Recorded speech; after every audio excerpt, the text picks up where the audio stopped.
Okay, one final attempt on an update here. I spent like 40 minutes worth of recording this thing already and just a bunch of rambling and crap, so I'll try to put the unboxing and the basic video together. So again, the specs on this scooter, which I might have mentioned in the unboxing, show 2400 watt total, 1200 watts per motor. It shows 20 amp hour battery, it shows top speed of 38 miles an hour, and it shows range of about 40 miles, I believe. It shows capacity of 330 pounds. So let's start with the motors.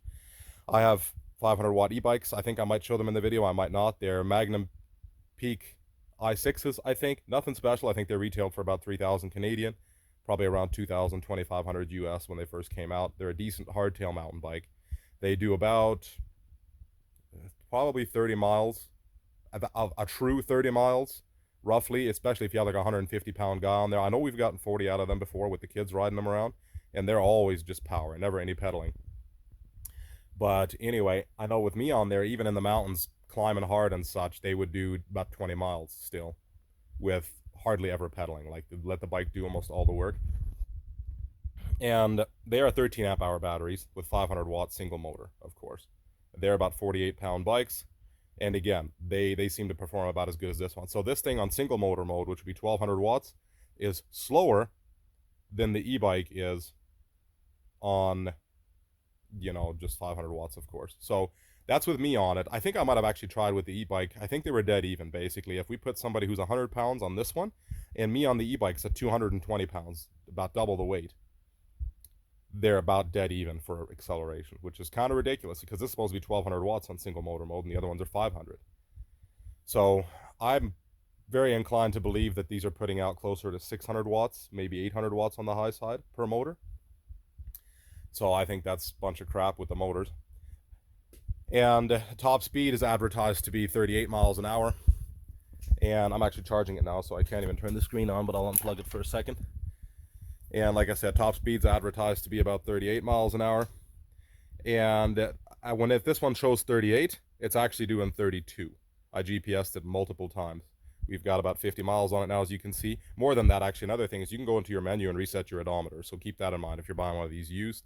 Yeah, you can reset your odometer, so you don't know how many miles are actually on it anyway. There's your brake warning there.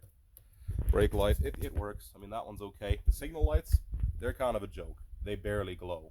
So, I mean, that's not going to show anybody that you're going anywhere. That's kind of ridiculous. But yeah, top speed is not what it's advertised. Advertised to be 38. When it shows you've gone 38 and you're going 38, it's actually 32 miles an hour, which is about 50, 55K or so. And the motor, like I said, they're probably only putting out 600 to 800 watts max, I would guess. Maybe it's just a controller deal, because it does show it on the motor that it is a... here, let's spin it. So yeah, there you got it, 48 volt, 1200 watt motor. You got the serial number and everything on there. I don't know if that helps anybody any, but there you have it. Anyway, not nearly. I think they're capable of it, but I guess the controller or whatever, maybe the battery is not. So that's a disappointment. It'll climb pretty good. You got some basic hills and stuff, it'll climb pretty easily. But yeah, like I said, definitely not what's advertised. The range, honestly, if you put this thing in turbo mode and dual wheel mode, you're like with 200 pounds on there, you'd be lucky to get 5 miles out of the thing, honestly, before it would cut power at least. And then you're gonna be very slow after that. You might be able to do 15, 20 miles an hour on flat turbo dual motor mode at that point. But yeah, the range isn't nearly what's advertised. I know even with the kids ripping this thing around, mostly on 2 and 3 on single wheel, I would guess the range would be probably 15, 20 miles, and it's advertised at 40, so it's about half of what it should be. I think if you were just putting around on single motor, 1 or 2 mode all the time, with a 100-pound rider on there, you might get 25, 30 miles out of it, but I doubt it. So that's disappointing, which tells me that the battery is not 20 amp hours. It's probably closer to like 10 or 12, because again, this does way less than our e-bikes do even, and our e-bikes only have a 12 or 13 amp hour battery, which is just over half what this one is. So very disappointed there. And the weight, it's advertised to be 60 pounds. It's actually about 80, just a hair under 80. It's 80 if you put the bag on it. Of course, this bag has your manual and your tools and everything in there. Came with a charger in it as well, but of course I've got that out, which brings us to the charger. It comes with this 2 amp charger here, I don't know if there's anything else I can show you here. The horn is decent, but it's not crazy. The headlights, they're basically spotlights, so that's kind of annoying. There's no way to adjust them other than bending them, basically, which is annoying. They're kind of flimp. Oh my goodness. This one's falling apart already. Look at that. That one's just coming out already. Okay. Oh, it's not coming out. It already did come out. Look at that. One of the screws is gone altogether already. What a shame. And these are supposed to become tightened right from the factory, so now I get to put my own freaking bolt in there, which is probably better because then at least I can access it with a wrench. But yeah, this headlight obviously lost a screw already, so keep an eye on your screws, folks. Should probably tighten all these as well. But yeah, as far as I can tell, there's no real way of adjusting your headlights other than bending them, which is not ideal. And it's advertised at 330 pounds. I can jump around on it. The front suspension works, the rear does nothing. I've tried loosening, tightening this. That spring will not compress. I can jump around on it again at 220 pounds. It's fine. I mean, the tires absorb it, and it feels fine. You can jump off the curb, and it's nice and smooth and all that stuff. You know, there are just 12-inch tires after all. But yeah, that rear suspension seems to do virtually nothing, which is unfortunate. But anyway, kickstand too. I wish that was a little bit adjustable, because if you're on a tiny little incline or something, you can't park your scooter without it falling over the other way, which is kind of unfortunate.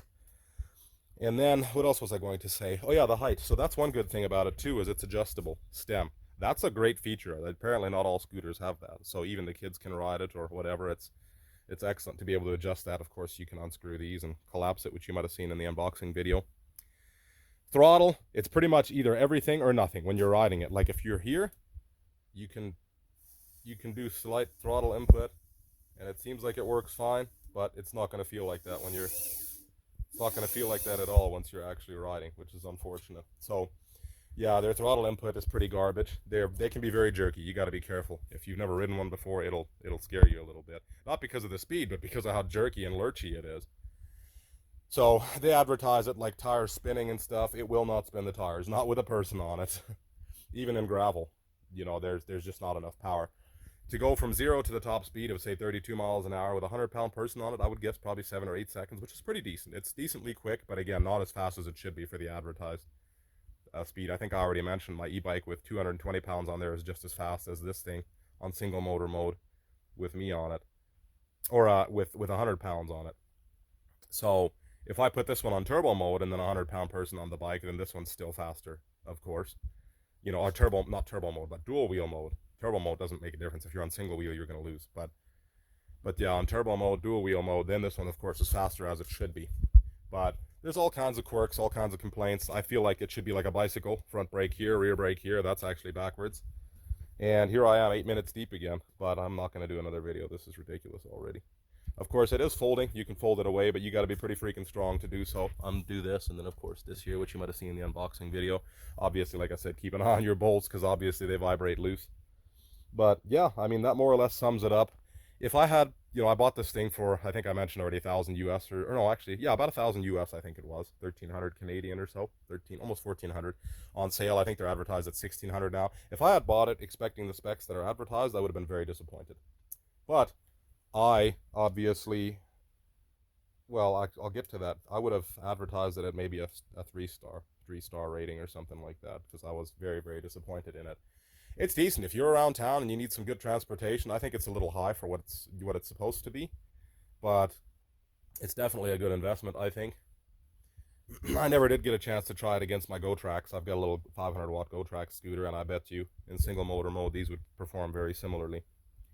But ultimately, customer service, I contacted them with all these complaints, and they got me to do some tests and things, and finally they just refunded me after 3 or 4 correspondences. They said that a lot of the time Amazon will lose the packages, so they didn't even get me to send it back. They just refunded my money. So I was very impressed with that. Because of that, I would give it a 4 or 5-star rating, because I got the dang scooter for free through that deal. So it actually worked out fairly well. But yeah, like I said, if somebody's going out and expecting to get all the performance that is advertised and actually go 38 miles an hour or about 40 kilometers or 60 kilometers an hour, they're going to be disappointed. So hope this video helps somebody. Again, sorry for all the rambling. And again, no test in this video. The last one was 11 minutes, and I actually showed people a test, so that's kind of annoying. But anyway, if you have any rants or anything like that, questions, concerns, roasts, let me know in the comments. And as always, may God bless you. Oh, one other thing. The charger thing comes with, it's kind of garbage. I mean, it charges, for sure, it does its job, but it's literally a 2 amp charger, which of course it's advertised as 2 amps, right? With 54.6 volts. One of the first things I did is get me a different charger. So I can't remember exactly what the term is. I think it's 1C. So you can charge them at 1C basically, and if I'm using that term wrong, somebody correct me. I haven't done much with electric stuff, and I do some with RC cars. I used to, at least, and I know that's a big thing there. But anyway, lithium batteries like this, I believe you can safely charge them at 1C, and I believe 1C is you can charge them at 1 amp for every amp hour, right? So this is supposed to be a 20 AH battery. As you recall, I wouldn't be surprised if it's closer to like 12 or 15. But let's pretend it is in fact a 20 amp hour battery, which means that theoretically you could safely charge this thing at 20 amps. That's a 2 amp, meaning that it's 10% of what you could be charging this thing at. So I was looking up I was doing some research, looking up some specs and some tests on these lithium batteries. And there's guys that have tested them for many, many cycles and documented all their findings. Basically, charge, discharge, charge, discharge. And they went from charging, like, say, 0.2C, which this would be 0.1C, because it's 10% of what it could be charging at. So different steps. They'd go from 0.2, 0.5, all the way to let's even say 2C, I think. And it wasn't until you got past 0.5C that the life of the battery started to actually decrease noticeably. Even then, it wasn't bad. We're talking like less than 1% difference, I think. Maybe like less than 0.5%. But it wasn't even up to 0.5% until you got up to past 1C. So we could theoretically safely be charging this thing at 20 amps, and the battery life wouldn't be reduced by a whole lot. But I went ahead and I ordered me a 5 amp charger, which should cut the charging time in half, which is hopefully going to be a great investment as well. And I don't know. I mean, we're not going to ride it enough. I just kind of bought it for the heck of it because I can. I probably shouldn't have. We didn't really have the money to begin with, but that's not your problem. I saw it, was doing some research. We got the other scooter on clearance at Staples, our GoTrax GTXP or Tour or whatever it is. I picked it up for $180 US on clearance. They're normally a $6.99, I think, is what they retail for. Even at, I think Staples, Best Buy, all those places. And anyway, we got it for cheap. So after that, I started doing some research, and I actually was impressed with all these different things that I was finding, and eventually pulled the trigger on this thing. But yeah, we're gonna get a better charger. We're gonna try that, hopefully. It's actually a universal charger, so it has a bunch of different ends on it, so we can use it for our e-bikes even too if we want and such, which is great. I already have a 3 amp charger for them as well, because it was a little slow for the other one too, because I think they're like 12 or 13 amp hour batteries on there. But anyway, yeah, just figured I'd add that on. You might want a better charger too. If you're doing a lot of commuting and you wanted to charge it, you could probably charge this thing in less than 3 or 4 hours, even if you have a better charger. And again, even if it was only a 10 amp hour battery at 5 amps, you're still only 0.5C, which is supposed to be like half of what's safe. So something to think about. Hey friends, look what just arrived here. Man, I've been looking forward to this thing. It says Team Lift. What do we got? For ages 14 plus. Okay, I think I'm old enough. 38 mile an hour, max load 330 pounds, so just enough to hold my weight. That's a joke, by the way. Not quite that big yet. I was unpacking this like Chris this morning, you can see, and I was like, hey, everybody's doing unboxing videos nowadays. What the heck? I'll do one too, because I couldn't find any of these online. Okay, start pulling everything out carefully. All the styrofoam. This, my friends, is, I can't remember what model this is, but you'll see it in the title, I'm sure. Okay, carefully. How do I do this? Do I just grab it and reach? Is this gonna be heavy enough? Good thing I'm strong, man, like Eddie Hall. Maybe not quite. Have to ask those gentlemen over there for a hand. Maybe not. Oh my goodness, that's a beefy unit. How heavy is it? I would guess 100, gotta be 100 pounds, not quite, maybe 80 something probably. Okay, so what is this beast right here? Is that bag that it comes with? Let's find out. Where's my knife? Oh, that doesn't sound good. I shouldn't be dropping that. Where is my knife? Here, I'll find it. I'll be right back. Oh, there it is. My back pocket. Okay, that makes sense. Of course, that's where it is. Why wouldn't it be? Okay, we've extracted the knife. I think I'll leave those on for now. I think I'll leave these on for now. Maybe I should cut this off.